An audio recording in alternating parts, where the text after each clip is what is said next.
Una de las responsabilidades que tiene un pastor es la responsabilidad de advertir a su congregación. El apóstol Pablo escribió, de hecho, le habló a los ancianos de la iglesia en Éfeso, diciéndoles que él no había dejado de velar y de advertirles durante un periodo de 3 años con lágrimas día y noche. Parte del ministerio es un énfasis de advertencia. Y una de las cosas en las que usted debe ser advertido es el peligro de la deserción espiritual. Esto es algo que le ha preocupado mucho a Dios durante mucho tiempo. No obstante, es una realidad, inclusive el día de hoy, de que hay algunas personas que se acercan mucho a un verdadero conocimiento de Cristo. Hay algunas personas que se acercan mucho a la realidad de la vida eterna. Hay algunas personas que se acercan mucho a conocer a Dios. Algunas personas que se acercan mucho a que sus pecados les sean perdonados, pero nunca son verdaderamente salvados. Esas personas se desvían y desertan. Son desertores. Algunas veces son llamados apóstatas, conociendo la verdad, pero se apartan de la verdad. Pueden apartarse por sí mismos o se pueden volver víctimas por no creer debido a otras cosas que los alejan de la verdadera fe salvadora. No obstante, son desertores. Siempre hay un gran peligro en desertar, y siempre es algo muy serio y tiene consecuencias eternas. Para mostrarle lo que Dios piensa acerca de este asunto de la deserción espiritual, de conocer la verdad y darle la espalda, podemos remontarnos al primer conjunto de libros jamás escritos, el Pentateuco escrito por Moisés, y está en el libro de Deuteronomio. En el capítulo 13 leemos esto, comenzando en el versículo 12. Si oyeres que se dice de alguna de tus ciudades, Dios le dice a su pueblo Israel, que Jehová tu Dios te da para vivir en ellas, que han salido del medio de ti hombres impíos que han instigado a los moradores de su ciudad, diciendo, vamos y sirvamos a dioses ajenos que vosotros no conocisteis, tú inquirirás y buscarás y preguntarás con diligencia. Y si pareciere verdad, cosa cierta, que tal abominación se hizo en medio de ti, irremisiblemente herirás a filo de espada a los moradores de aquella ciudad, destruyéndola con todo lo que en ella hubiere, y también matarás sus ganados a filo de espada. Y juntarás todo su botín en medio de la plaza, y consumirás con fuego la ciudad y todo su botín, todo ello, como holocausto a Jehová tu Dios, y llegará a ser un montón de ruinas para siempre. Nunca más será edificada. Y no se pegará a tu mano nada del anatema, para que Jehová se aparte del ardor de su ira, y tenga de ti misericordia, y tenga compasión de ti, y te multiplique como lo juró a tus padres. Cuando obedecieres a la voz de Jehová tu Dios, guardando todos sus mandamientos que yo te mando hoy, para hacer lo recto ante los ojos de Jehová tu Dios. Ahora, el punto de este texto es este. Si alguien viene y te desvía de lo que tú sabes que es la verdad, y guía a una villa, una ciudad, a la adoración de un Dios falso, mata a toda la gente, destruye la ciudad, mata todo el ganado, quema todo el botín y no saques nada de ese lugar para ti, para que Dios no continúe estando enojado contigo. Es lo que Dios piensa acerca de la deserción espiritual. Destruye toda persona involucrada con ello. En el capítulo 17 pasa de ser un asunto colectivo en una ciudad a ser un asunto personal. Deuteronomio capítulo 17 y versículo 2. Cuando se hallar en medio de ti, en alguna de tus ciudades que Jehová tu Dios te da, hombre o mujer que haya hecho mal ante los ojos de Jehová tu Dios, traspasando su pacto, que hubiere ido y servido a dioses ajenos, y se hubiera inclinado a ellos, ya sea al sol o a la luna o a todo el ejército del cielo, lo cual yo he prohibido, y te fuere dado aviso, y después que oyeres y hubieres indagado bien, la cosa pareciere de verdad cierta, que tal abominación ha sido hecha en Israel, entonces sacarás a tus puertas al hombre o a la mujer que hubiera hecho esta mala cosa, sea hombre o mujer, y los apedrearás, y así morirán. Mátalos. Si es una ciudad que se ha desviado de lo que saben que es verdad, quémala después de haber matado a toda persona con una espada. Si es un individuo en cualquier ciudad, apedréalos hasta la muerte por su deserción espiritual. Quiero que la gente entienda lo serio que es conocer la verdad y dejarla.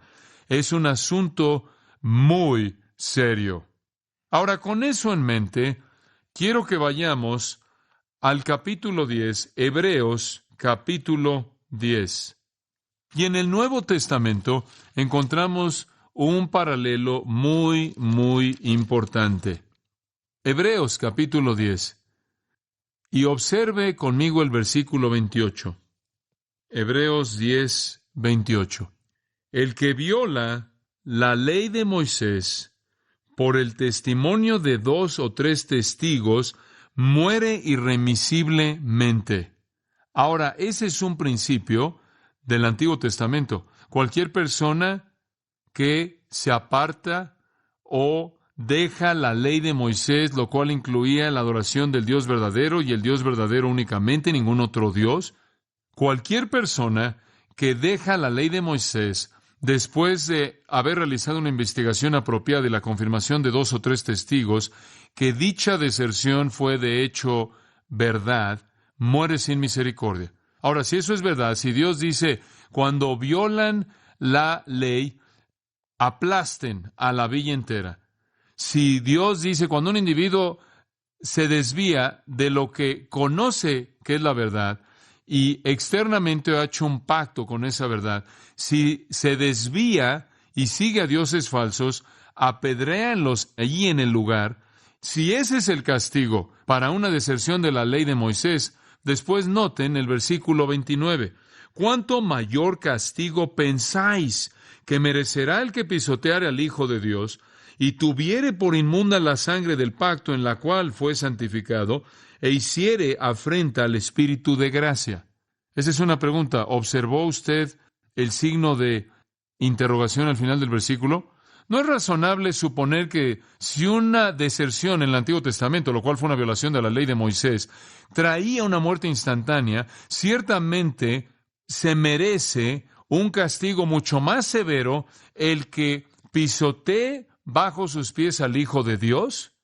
La deserción de la ley de Moisés es una cosa.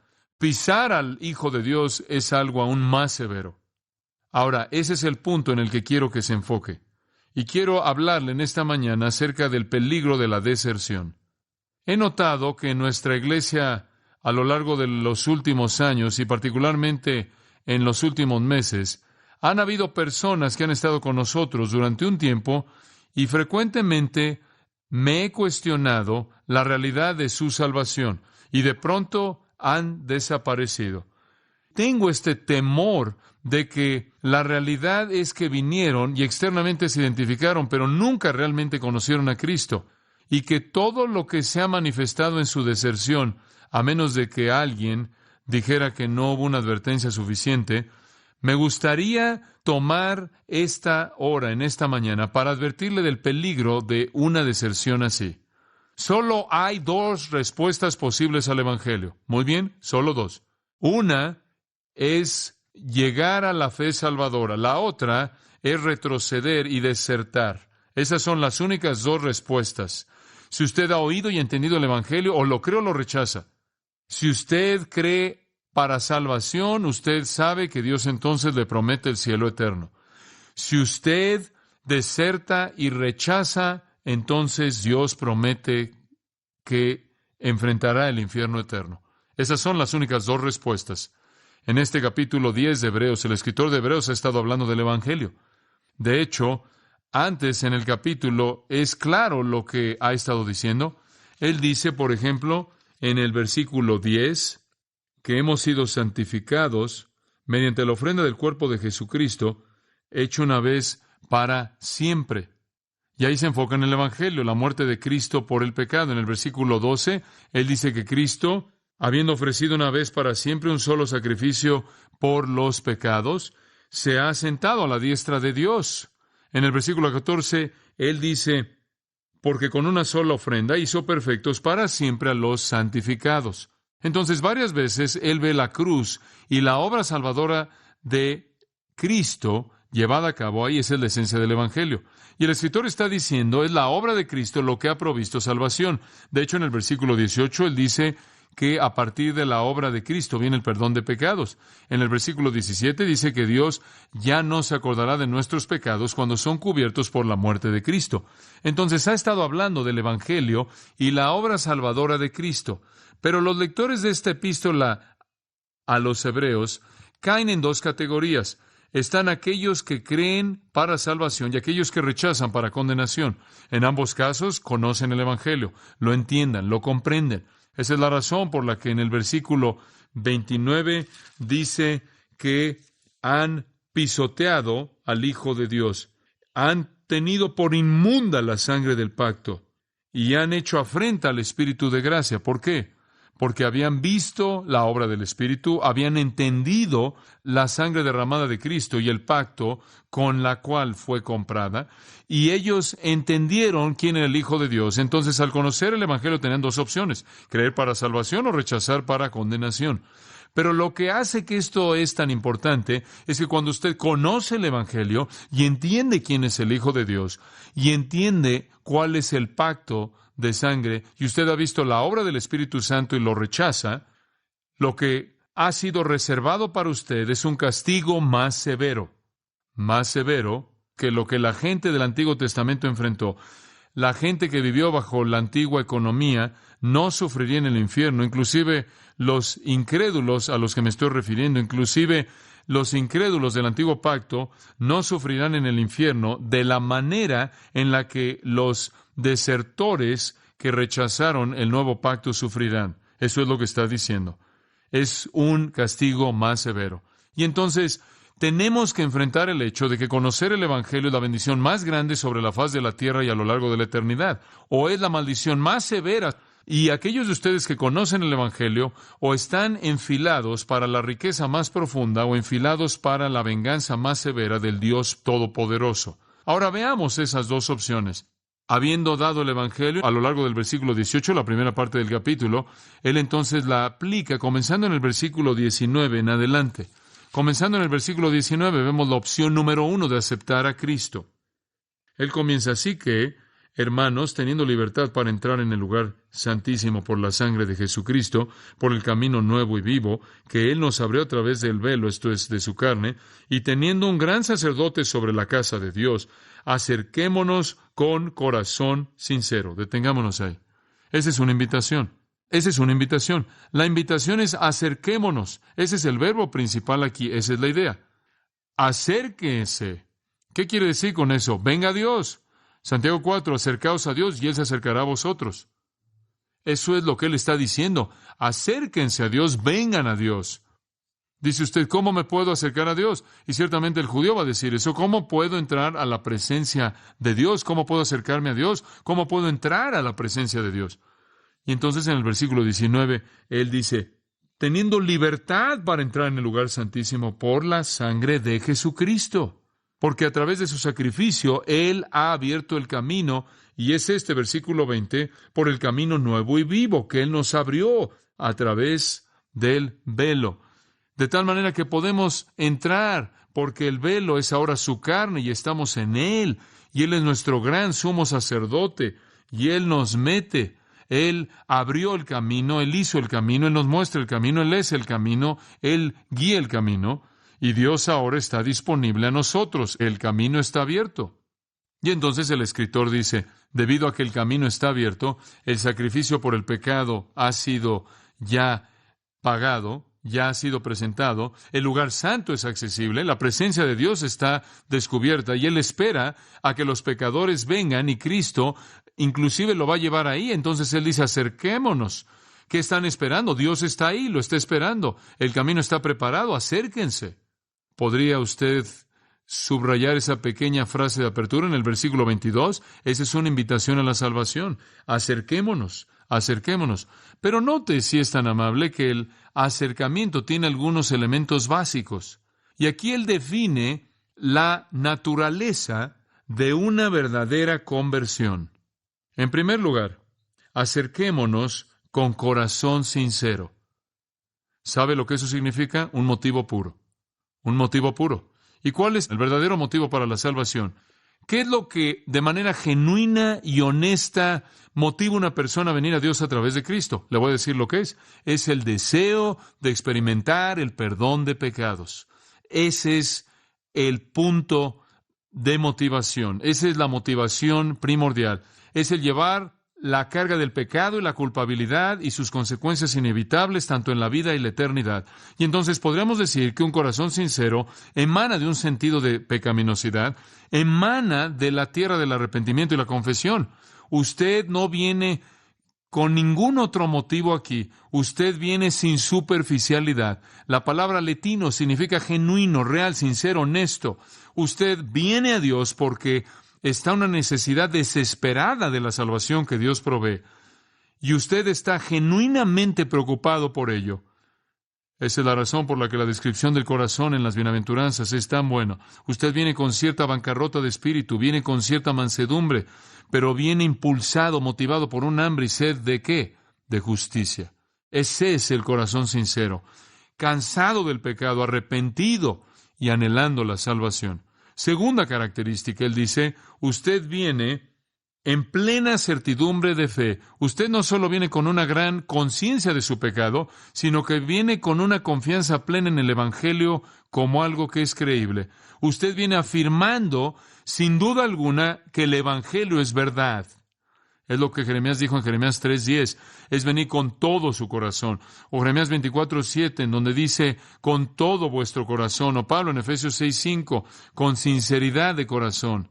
Usted está entregando todo a esto porque tiene cierta desesperación por su pecado y porque usted cree plenamente en el Evangelio. Esta fe real, por cierto, es un regalo de Dios, no de obras. Entonces Dios, el Espíritu, produce en usted arrepentimiento. Esa es la obra del Espíritu, ¿no es cierto? ¿No es el Espíritu Santo quien convence al mundo de pecado? Juan 16:9, sí, es el Espíritu Santo, 2 de Timoteo 2:25, quien le concede arrepentimiento. El Espíritu Santo convence, el Espíritu Santo concede arrepentimiento. Y entonces, esos son factores apropiados, son características, elementos dentro de este acercamiento apropiado. Y después, al acercarse, él menciona un par de cosas que suceden. Versículo 22. Purificados los corazones de mala conciencia. Esto es, nuestro corazón literalmente es limpiado de una conciencia mala. Cuando usted verdaderamente se acerca con un arrepentimiento genuino y una fe plena, Dios entonces limpia su corazón de una conciencia mala. Dice usted, ¿qué es conciencia? La manera más simple en la que yo sé definir la conciencia simplemente es esto. Es un sentido de responsabilidad moral. Es un sentido de responsabilidad moral que encaja con la palabra de Dios. Muy bien. Y la gente no regenerada no tiene un sentido apropiado de responsabilidad moral. Hablé con un hombre no hace mucho tiempo atrás, un joven. Él dijo que vivía en fornicación. Él vivía en un sentido para fornicar. Esa era su vida. Y yo le dije, ¿te sientes culpable por eso? Él dijo, ¿culpable? Nunca he pensado en eso. Ha sido una manera de vivir, todos lo hacíamos. Nunca me sentí culpable acerca de eso en particular. El hombre no regenerado tiene una conciencia mala. En otras palabras, no tiene un sentido real de responsabilidad moral, o su sentido de responsabilidad moral está alterado. Una persona no regenerada tiene una conciencia alterada, un sentido torcido de responsabilidad moral. Pero cuando una persona viene a Dios y se acerca y tiene un motivo puro, arrepentimiento y tiene fe genuina, fe salvadora, la fe que es genuina, entonces Dios coloca en él una obra limpiadora y limpia ese sentido malo de moralidad y lo reemplaza con un tipo de moralidad justo. Y un cristiano entonces puede funcionar por su conciencia. Debemos tener una conciencia limpia. ¿Puede confiar en su conciencia? Sí, si es cristiano, porque es un sentido dado por Dios de responsabilidad moral. Y va a encajar con la palabra de Dios. Y un verdadero cristiano va a ver la moralidad por lo que realmente es. Y después dice, también en el versículo 22, que nuestros cuerpos son lavados con agua pura. Ahora, todo esto es la obra de Dios. Cuando una persona se acerca, Dios le da un corazón arrepentido sincero, Dios le da una fe genuina sincera, Dios limpia la maldad interior, limpia la conciencia mala y Él planta una conciencia buena que está sintonizada con el Espíritu de Dios. Y después Dios limpia lo de afuera con agua pura. ¿Qué significa eso? Bueno, este es un retrato hermoso. Era el retrato usado de una novia que se sometió a un baño ceremonial antes de su boda, siendo simbólico de su limpieza y de su pureza. Y lo que eso simplemente está diciendo es que Dios no solo pone en nosotros un nuevo sentido de responsabilidad moral, sino que lo lava de toda la podredumbre, de toda la suciedad que ha acumulado mientras que estaba viviendo bajo su conciencia mala. Entonces realmente está hablando de lo que hace al crear en usted la nueva naturaleza santa y lo que hace en términos de lavar la suciedad y la mancha de su pecado. Después vaya al versículo 23. Aquí hay un par de elementos adicionales en esta verdadera conversión. Mantengamos firme, sin fluctuar, la profesión de nuestra fe, porque fiel es el que prometió. Acerquémonos, y habiéndonos acercado y habiendo sido convertidos, mantengamos firme esa profesión. Ese es otro elemento. La verdadera salvación se caracteriza por un corazón sincero, una fe plena, una limpieza interna, la limpieza de todo pecado y de perseverancia. Eso es lo que el versículo 23 está diciendo. La persona que se acerca se mantiene ahí y permanece firme. Este es el lado humano de la elección soberana. Dios lo escoge usted y se asegura de que usted persevera. Del lado de Dios estamos eternamente seguros porque Él nos asegura. Desde nuestro lado estamos seguros porque perseveramos. Los verdaderos cristianos continúan en la fe. Juan 8, si perseveráis y continúan en mi palabra, son un verdadero discípulo. Entonces Él dice, persevera, continúa bajo el Dios fiel que prometió guardarte. Y después un elemento más, versículos 24 y 25. Y considerémonos unos a otros para estimularnos al amor y a las buenas obras, no dejando de congregarnos como algunos tienen por costumbre, sino exhortándonos y tanto más cuanto veis que aquel día se acerca. Aquí hay otro elemento, conversión, un corazón sincero, una fe plena, un interior limpiado, los pecados todos lavados, una fe perseverante, y escuche esto, un amor por la comunión, un amor por la comunión.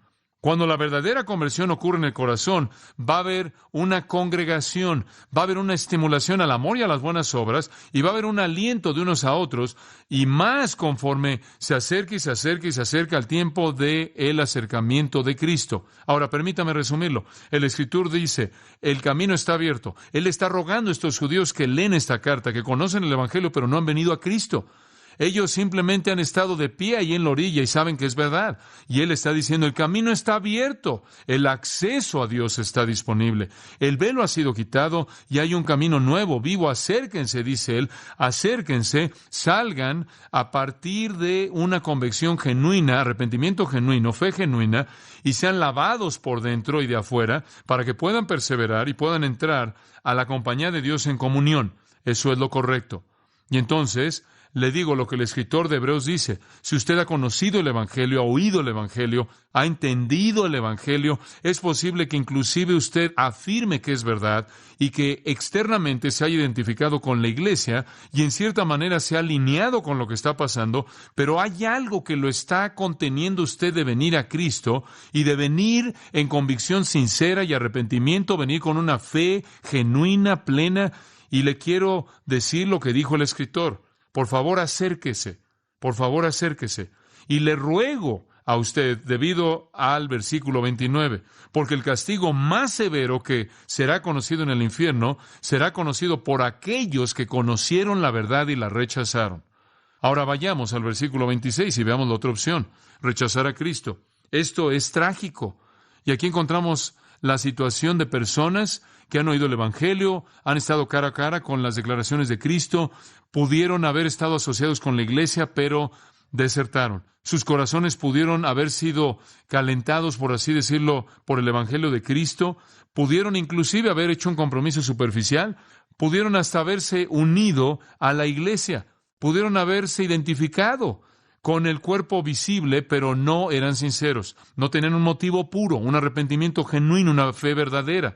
No fueron limpiados de adentro y de afuera, no perseveran y se apartan aún de la comunión. Y quiero que entienda lo serio que es esto. Esto es muy serio. Permítame detenerme en este punto antes de que veamos el texto brevemente y decirle que hay algunas cosas que alejan a la gente. Permítame darle una pequeña lista.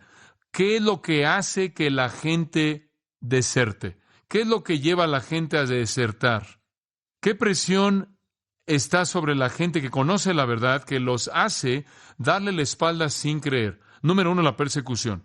Es una posibilidad muy real que cuando hay un alto precio que pagar por nombrar el nombre de Cristo, algunas personas van a desertar. No están dispuestas a pagar el precio.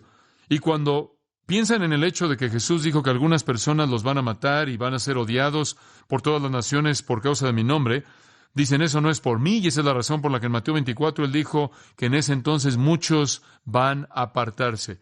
La gente se aparta porque no quiere pagar el precio de la persecución. El costo es demasiado alto. Dicen, es verdad, pero no estoy dispuesto a hacer el sacrificio. Lo segundo que lleva a la gente a la apostasía, que los empuja a desertar, es la falsa enseñanza. La falsa enseñanza. ¿Se acuerda de lo que sucede en 2 de Timoteo 4? Timoteo dice que vendrá tiempo cuando van a dejar de tolerar la sana doctrina. ¿Por qué? ¿Por qué van a volverse contra la sana doctrina? Porque esta es la razón. Porque vendrán maestros que van a apartar sus oídos de la ¿qué? De la verdad, y los apartarán a las fábulas. Tantas veces usted lo ha visto. Una persona firma el Evangelio y simplemente están siendo guiadas y alguna secta, el ocultismo, algún maestro, lo que sea, entra a su vida y comienza a jalarlos, a confundirlos. Esa es otra cosa que los lleva a la deserción. Así como vimos en Deuteronomio, cuando alguien viene y les habla de otra deidad que pueden adorar y siguen a esa deidad. En tercer lugar, la tentación. La tentación. De hecho, podemos llamarla el amor al pecado. Comienzan a llegar al arrepentimiento genuino, comienzan a llegar a la confesión genuina de pecado, comienzan a sentir un anhelo por ser limpiados, y después viene el corazón de la tentación y esos pecados que aman tanto, y entonces dice Jesús en Lucas 8:13, que creen por un tiempo y en el tiempo de la prueba se apartan. Ellos deciden que su amor de las tinieblas es más importante, deciden amar las tinieblas en lugar de ¿qué? De la luz. Número 4 es la mundanalidad. Mundanalidad. Jesús en la parábola de la tierra dice que parece como que creen, pero la preocupación de esta época, las preocupaciones, los afanes de esta época, están en el mundo. 2 Timoteo 4:10, Demas me ha dejado habiendo amado este mundo. Mundanalidad. En quinto lugar, no solo la persecución, enseñanza falsa, tentación, mundanalidad, causa que la gente deserte, sino en quinto lugar también el descuido. Simplemente descuido. Hebreos 2:3, ¿cómo escaparemos si descuidamos tan grande salvación? Nos ha sido confirmado, él dice, y simplemente la descuidamos. En Hebreos 3:12 tenemos otra causa de deserción. Hebreos 3:12 dice, mirad, hermanos, que no haya en ninguno de vosotros corazón malo de incredulidad para apartarse del Dios vivo. Y en el siguiente versículo él dice, no endurezcan su corazón por el engaño del pecado. Es un corazón endurecido. Persecución, falsa enseñanza, tentación, mundanalidad, descuido y también incredulidad endurecida. Usted simplemente se endurece. Y si usted se sienta bajo el mensaje, y se sienta bajo el mensaje, y se sienta, y se sienta, y se sienta, y nunca responde, usted se va a endurecer más y más y más y más. Otra cosa que mantiene a la gente alejada de venir a Cristo y los hace desertar es la religión. ¿Cuántas personas conoce usted que han crecido en alguna religión, se le han presentado las declaraciones de Cristo y lo que evita que ellos vengan a Cristo es que están ahí atorados, inmersos en las tradiciones de su religión antigua y no pueden salir de ahí y no se quieren salir de ahí? Ahora, esas son el tipo de cosas que juegan un papel en la vida de una persona y los mantienen alejados de venir a la fe en Cristo. Ahora veamos el versículo 26. Y aquí tenemos una definición de esta apostasía de desertores. Porque si pecaremos voluntariamente, y por cierto, observe ahí que esa es la caracterización, el carácter, el estilo de vida de una persona no regenerada. Una persona no regenerada se caracteriza por ser una persona que continuamente permanece en un patrón no quebrantado de pecado continuo deliberado. Muy bien, dice usted, ¿cuál es la diferencia entre eso y un cristiano? Un cristiano no tiene un patrón no quebrantado de pecado. Pecamos, pero el patrón es roto con la justicia. Y pecamos, pero no es la expresión de la voluntad más profunda de nuestro corazón, ¿verdad? Pero el no regenerado continúa en un patrón de pecado deliberadamente, voluntariamente. Entonces, la primera característica del apóstata, el desertor, es pecado deliberado. No rompe el patrón de pecado. Simplemente continúa voluntariamente. Y aquí usted sabe, la idea aquí es que ha oído el Evangelio, sabe que el camino está abierto, ven el acceso a través de la sangre de Cristo, reconocen el lugar santo, la presencia de Dios está disponible, pueden entrar, pero en lugar de eso, se dan la vuelta y regresan al patrón de pecado. El segundo elemento con el que sigue lo encontramos en el versículo 26. Porque si pecáramos voluntariamente después de haber recibido el conocimiento de la verdad, y ahí está. La característica que estamos viendo aquí es alguien que tiene conocimiento de la verdad, le da la espalda y se aparta. Esas son las dos características. Muy simple. Conocen la verdad, la rechazan por un patrón continuo de pecado. La verdad aquí, por cierto, se refiere al Evangelio, la verdad del nuevo pacto, la verdad salvadora. Ahora, ¿qué tanto se pueden acercar estas personas? Quiero decirle que se pueden acercar mucho. Se pueden acercar mucho. Estos desertores pueden acercarse tanto que no los puede usted distinguir. ¿Y quiere saber algo? Pueden acercarse tanto que el mundo no los puede distinguir. ¿Sabe que hay algunos cristianos siendo perseguidos como si fueran cristianos por lo cerca que estaban? Externamente se identifican con la iglesia, se ven como cristianos, y cuando alguien va tras la iglesia, van tras ellos porque no pueden distinguirlos. Y eso fue entonces también una realidad en esa época. Y quiero mostrarle algo muy interesante. Pase al versículo 32. Versículo 32. Ahora, escribiéndole a estas personas que están ahí en la orilla, no han venido a Cristo, están en peligro de deserción espiritual y en peligro del castigo más severo que el infierno puede darles. Pero versículo 32. Traed a la memoria los días pasados. Él dice, ahora vean hacia atrás, en los cuales después de haber sido iluminados, ¿qué significa eso? ¿Qué significa ser iluminado? Significa entender en su mente, ¿verdad? Y no dice convertido, dice iluminado. Después de haber sido iluminados, sostuvisteis gran combate de padecimientos. ¿Sabe una cosa? Estas personas no eran creyentes, pero conocieron el Evangelio en su mente, externamente se identificaron con la iglesia tanto que sufrieron la persecución que la iglesia sufrió. Algo torpe realmente. Ser penalizado por ser cristiano si usted no es un cristiano, ¿verdad? Y después él dice en el versículo 33, por una parte, ciertamente con vituperios y tribulaciones, fuisteis hecho espectáculo, y por otra llegasteis a ser compañeros de los que estaban en una situación semejante. Simplemente porque usted se identificó con cristianos, usted recibió lo que ellos recibieron. Recibió el calor, la persecución, la tribulación, el problema que ellos recibieron. Además, él dice en el versículo 34, mostraron algo de ministerio. Porque de los presos también os compadecisteis, y el despojo de vuestros bienes sufristeis con gozo. Así de cerca estuvieron. Se acercan tanto, se ven tan parecidos a cristianos, porque hacen las cosas compasivas que los cristianos hacen. Y se ven tan parecidos a cristianos a los ojos del mundo, que el mundo los persigue junto con el resto de los cristianos. Así de cerca están, pero retroceden. Versículo 39 dice, pero nosotros no somos de los que retroceden para perdición. Se acercan tanto, pero no lo suficiente y retroceden. Y no es debido a debilidad, no. No retroceden por debilidad y no retroceden por ignorancia. Retroceden voluntariamente, de regreso al versículo 26. Voluntariamente, de su propia voluntad. Es primer grado. Es planeado, premeditado, una deserción planeada. Algunas personas se quedan cortos de la salvación por ignorancia, algunos se quedan cortos de la salvación por debilidad, pero estos no. Es voluntario, es planeado, es premeditado. Entonces, aquí lo tiene usted, dos opciones. Si usted opta por la opción 2, en la que usted entiende y quizás externamente se identifica por un tiempo, al grado que la iglesia y el mundo piensa que usted pertenece y llegan al punto de llevarlo a usted y llega hasta visitar a prisioneros y el mundo lo persigue cuando persigue a los verdaderos cristianos. Si usted está así de cerca y se ve así de real y usted deserta, quiero que sepa algo. Los resultados son aterradores.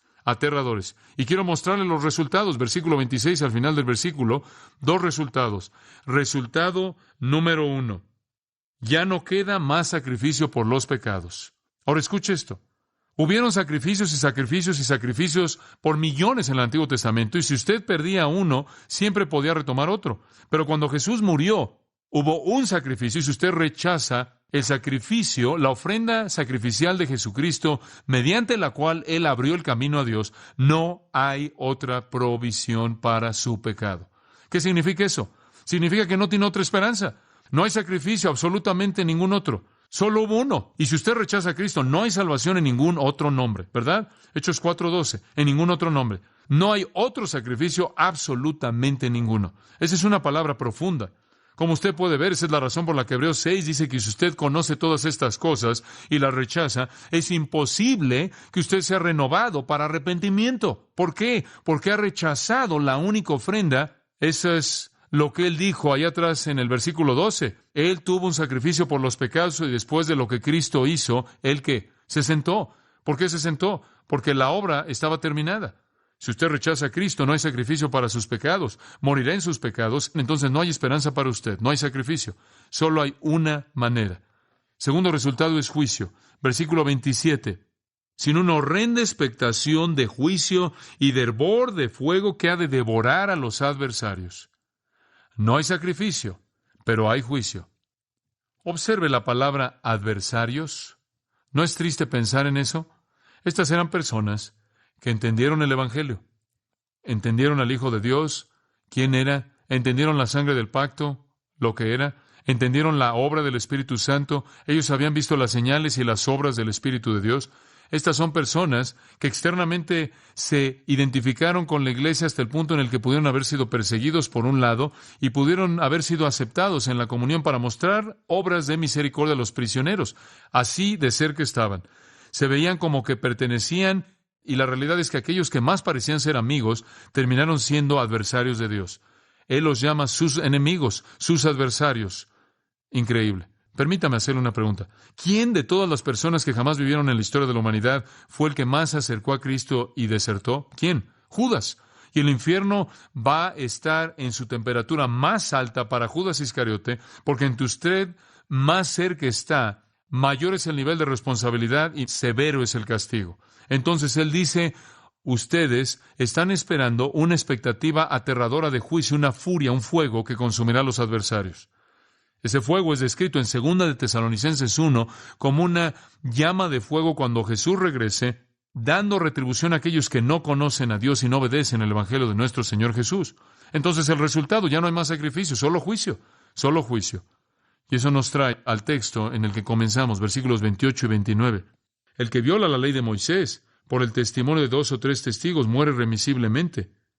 ¿Cuánto mayor castigo pensáis que merecerá el que pisoteare al Hijo de Dios y tuviere por inmunda la sangre del pacto en la cual fue santificado y hiciere afrenta al Espíritu de gracia? Entonces Dios va a tratar con usted de una manera más fuerte de la que jamás trató con alguien en el Antiguo Testamento. Ninguno de los incrédulos del Antiguo Testamento, ninguno de aquellos que murió sin Dios en el Antiguo Testamento experimentará el grado de castigo que experimentarán aquellos que han rechazado el conocimiento de Cristo. Por cierto, hay grados de castigo. Puede volver a leer Lucas 12, 47 y 48, en donde Jesús habla de ciertos esclavos que recibieron menos azotes y otros esclavos que recibieron muchos azotes. Si usted ha sido favorecido con el conocimiento del Evangelio, si ha sido iluminado por el Espíritu Santo, si ha estado cerca de las verdades del nuevo pacto, si ha estado cerca de la iglesia y en algún punto de ese proceso, no creyó, le dio la espalda, despreció su señorío, negó su autoridad, quebrantó su mandato, caminó con sus enemigos y continuó en un pecado no quebrantado, voluntario, entonces le ha dado un beso a Jesús como el que Judas le dio y recibirá lo que Judas recibió, quien se fue a su propio lugar, el lugar al que Dios envía a aquellos que rechazan a su Hijo, aunque fingen tener afecto hacia Él. Ahora alguien dice, bueno, espera un momento, pensé que esta era la época de la gracia. ¿Qué Dios no va a ser amable con la gente ahora de lo que fue bajo el antiguo pacto? No, Él pasa por alto algunas cosas en el antiguo pacto. Dice usted, pero espera un momento, grupos enteros de personas fueron aplastados, espera un momento, gente murió, espera un momento, se abrió el suelo y tragó a gente viva al Seol. Sí, Dios trajo esa muerte traumática tan seria, y en el Nuevo Testamento los desertores espirituales y los apóstatas, quizás Dios no los mate en actos de muerte física, pero los castigará de una manera más severa en actos de castigo espiritual. Esa es la diferencia. Mientras que la muerte físicamente de aquellos en el Antiguo Testamento, en la época del Antiguo Testamento, pudo haber sido más traumática, su experiencia en el infierno no será tan severa como la de aquellos en el Nuevo Pacto. ¿Y por qué un castigo tan severo? Versículo 29, porque pisotearon al Hijo de Dios. El Hijo de Dios habla de Cristo en su exaltación. Dios lo ha exaltado, le ha dado un nombre que es sobre todo nombre, por cierto, es el nombre Señor, y Él ha mandado a toda persona que doble la rodilla. Él dice, este es mi Hijo amado en quien tengo complacencia, escúchelo, a Él oíd. Él nos llama a aceptar a su Hijo, reconocer a su Hijo, creer a su Hijo, y si usted simplemente le da la espalda, lo pisa en términos de menosprecio y lo considera como indigno e inútil y no digno de ser considerado, ni siquiera digno de ser levantado, entonces usted ha menospreciado al objeto más digno y ha hecho que sea llamado indigno. Usted ha hecho exactamente lo opuesto de lo que Dios demandó y por lo tanto usted ha manifestado el rechazo más severo y experimentará el castigo más severo. Usted en un sentido ha hecho lo que Mateo 7:6, simplemente como cerdo ha pisado la perla. Ese es algo horrible. Es un pecado contra Dios quien nos dio a su Hijo.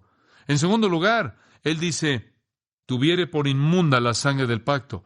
El Cordero perfecto sin mancha de Dios, quien derramó su sangre perfecta en la cruz como ofrenda y expiación por el pecado, usted literalmente lo ha considerado inmundo. Lo ha tratado como si no fuera nada. Lo ha considerado como algo inmundo. No es santo, no es sagrado, no es significativo. Y al hacer eso, usted ha menospreciado al Hijo. Primero, desprecia al Padre al pisar a su Hijo. Segundo, usted menosprecia al Hijo al considerar como inmunda su sangre.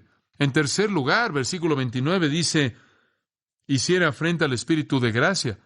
Y entonces usted ha pisado a la Trinidad cuando rechaza el Evangelio. El Espíritu es el que hizo la verdad comprensible. El Espíritu es el que iluminó la mente. El Espíritu es el que, a través de dones espirituales, permitió que el Evangelio fuera predicado con poder y eficacia, y entonces ha insultado al Espíritu. Usted ha pisado al Padre, ha pisado al Hijo y ha pisado al Espíritu. Como resultado, usted enfrentará un castigo más severo. Y entonces, el versículo 30 dice, pues conocemos al que dijo, mía es la venganza. Lo dijo en Deuteronomio 32:35, mía es la venganza, yo daré el pago. Y de nuevo dijo en Deuteronomio 32:36, el Señor juzgará a su pueblo. Y después esto, horrenda cosa es caer en manos del Dios vivo. Entonces, yo le digo a usted, mucho cuidado. Escuche la advertencia, porque si usted conoce la verdad y está alejándose de ella, usted está en peligro de caer en las manos del Dios vivo, quien traerá el castigo más severo.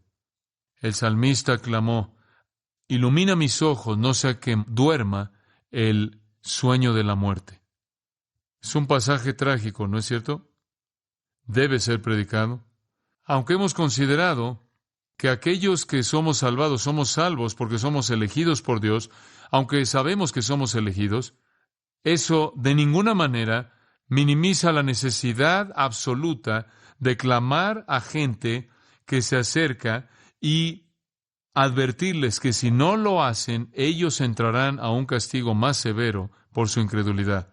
Entonces nos vemos obligados, ¿no es cierto?, a ser fieles. Tengo 2 mensajes esta mañana. Acérquese si usted no es salvo. Y si usted es salvo, agradézcale a Dios que Él lo acercó a usted y asegúrese de que si conoce a alguien en su vida y no está seguro de que han venido con un corazón sincero y una fe plena y se le ha dado un sentido verdadero de responsabilidad moral piadosa y sus pecados han sido lavados y no están perseverando en la fe y son parte de la comunión, si no está seguro de que son salvos, entonces llévele este mensaje a ellos. Inclinémonos en oración. Quiero que se quede ahí en donde está, simplemente permanezca sentado conforme terminamos. La seriedad de este mensaje es obvio, es inequívoco y es, dicho de una manera suave, aterrador. Si usted conoce al Señor Jesucristo, agradézcale por su gracia. Si usted conoce al Señor Jesucristo, pídale quizás que le muestre a alguien en su vida que quizás esté en la orilla del castigo más severo que el infierno jamás conocerá. Y pídale que le muestre esa persona a usted y le dé una oportunidad de hablarle a esa persona. Si usted no conoce a Cristo, si usted está ahí de pie en la orilla y debido al temor de la persecución, debido a la mundanalidad, debido al amor al pecado, debido a la religión falsa, la enseñanza falsa, lo que sea que lo esté jalando a usted, ruéguele al Espíritu de Dios que lo salve. En su corazón, simplemente clame: oh Dios, sálvame. Te entrego mi vida. Venga en arrepentimiento a Dios, aceptando, reconociendo la obra de Cristo por usted. Venga con un corazón sincero y una fe plena. Pídale al Espíritu de Dios que lleve a cabo esa obra en su vida. Padre, lleva a cabo tu obra en los corazones de todos nosotros. Una obra de gratitud y alabanza y una obra de responsabilidad por proclamar esta verdad a otros en los corazones de aquellos que son tuyos y una obra de salvación en los corazones de otros. Que no haya nadie que deserte, sino que sean acercados y reciban los dones, los regalos de tu gracia en el nombre de Jesús. Amén. Usted ha escuchado a John MacArthur, maestro bíblico de Gracia a Vosotros. Para más información y acceso gratuito a todos los mensajes de John, así como una lista de libros incluyendo la Biblia de estudio, visite la página web en gracia.org.